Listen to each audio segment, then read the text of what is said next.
Iran and the US have met for the first round of talks in Oman. And while both sides were going in to test the waters, really just get the temperature of how serious the other side is, I think the first round has concluded with some positive notes on both sides. We're hearing from both Tehran and Washington that the talks went okay, and that they're now back to the capitals for consultations.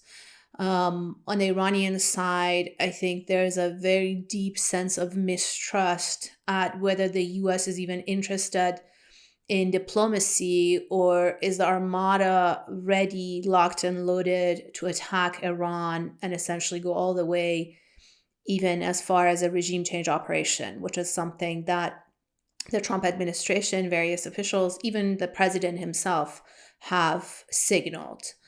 On the US side, also, the president has been consistent in saying that he wants a deal with Iran, even in the most radical rhetoric coming from this administration. We see sort of a parallel line that diplomacy is a preferred option. We've heard that from the president, we've heard that from the vice president, from the White House press secretary. And I think at this moment, I can say that both sides seem to prefer a diplomatic resolution over a military option. And the military option is not going to stay limited, as the Iranians have indicated in messages both to the US, to Israel, and also to their Arab neighbors, that this war, if it starts, will not be contained within Iran's borders. It will spill over, and essentially they will expand it into a regional war that will impact the neighbors.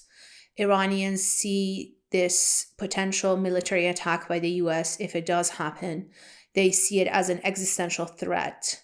And basically, they're saying that they're coming into negotiations with seriousness, but also with their finger on the trigger, ready to retaliate and escalate if a military attack comes.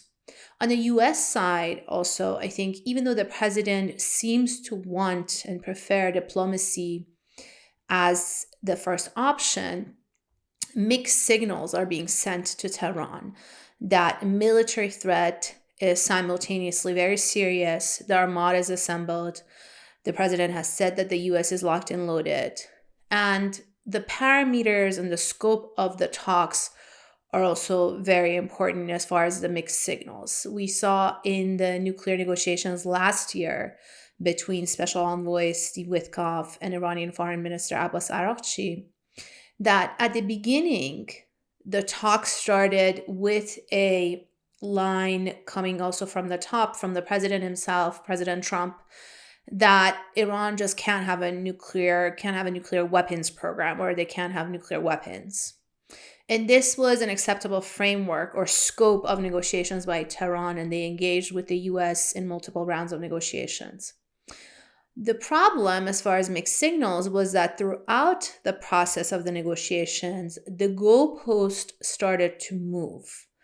And we started hearing from senior administration officials that it's actually enrichment, zero enrichment, and in essence, the entirety of the nuclear program that has to be paused or stopped or removed. And we heard it from senior officials moving up all the way to the special envoy himself, and then eventually the president.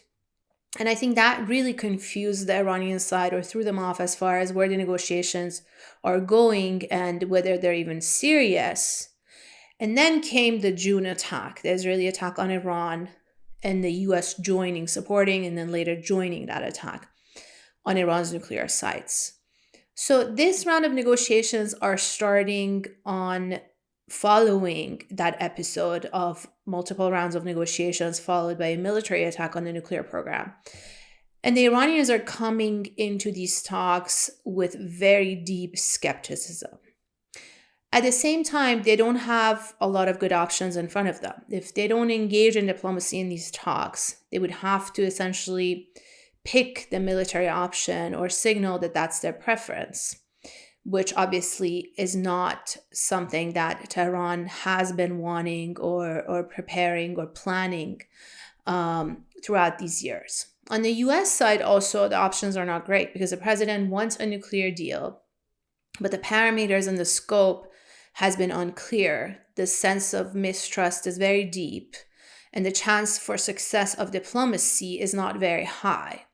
Simultaneously, these talks are combined with the military threat, the armada, locked and loaded, and very intensive rhetoric coming from President Trump and other administration officials as far as the military option being very serious. And what this creates is sort of a very dangerous and volatile situation that even if neither side wants to start the war can still happen with mistakes, with miscalculation, with misunderstanding. The two sides have very little communication, direct communication going on, and they're essentially locked and loaded facing each other. One side is ready to be attacked, and the other side is locked and loaded. And potentially everyone in the neighborhood is anticipating an expansion and an escalation of this fight into their own countries and areas. I think the interesting layer that's been added recently is the involvement of the neighbors, of the regional allies of Iran and the US, who really felt the dangerousness and the seriousness and the danger of this upcoming military threat. And they've understood that the stakes are very high and that diplomacy needs to succeed for a de-escalation and a prevention of this potentially catastrophic war. So the neighbors have really stepped up and have been trying to mediate and help bring a diplomatic off-ramp to both sides. We've seen Arab countries across the Persian Gulf really worried, Saudi Arabia, Qatar, Oman, even United Arab Emirates. We've seen Iraqis really worried about the war spilling over and potentially impacting them. Turkey is one party that's been worried. Obviously, they've seen civil wars in the region in Syria and how the refugee crisis has impacted them. That can potentially be a repeat if Iran goes down that path, similar to some of these neighbors. Even Egypt, a country that has no borders with Iran and is far away in another continent, has joined the efforts in trying to mediate and help as sort of a global regional partner in bringing this diplomatic off-ramp. I think the fact that President Trump's son-in-law, Jared Kushner, was added to the team with Special Envoy Witkoff, that shows seriousness from the U.S. side for diplomacy.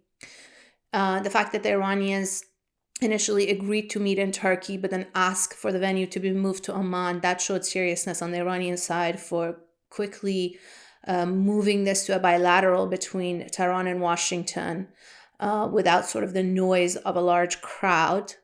And so far, it looks like the first round in Oman went okay with the help of Omanis, a long-time ally and trusted partner and mediator between Tehran and Washington. Oman has been a quiet but very reliable mediator in various files between Iran and Washington, including the previous nuclear deal. Under the Obama administration, the Omanis played a very important role in kickstarting those negotiations with secret talks that then led to what was the JCPOA. So it's a partner that both sides have trusted and worked with over the years, and Oman has delivered major success in its mediation and negotiation. And we'll have to wait and see where and when the next round is going to be. But I think time is short for diplomacy and the path is very narrow, but there is still a chance for success if both sides put an effort in making concessions and meeting the other side somewhere midway.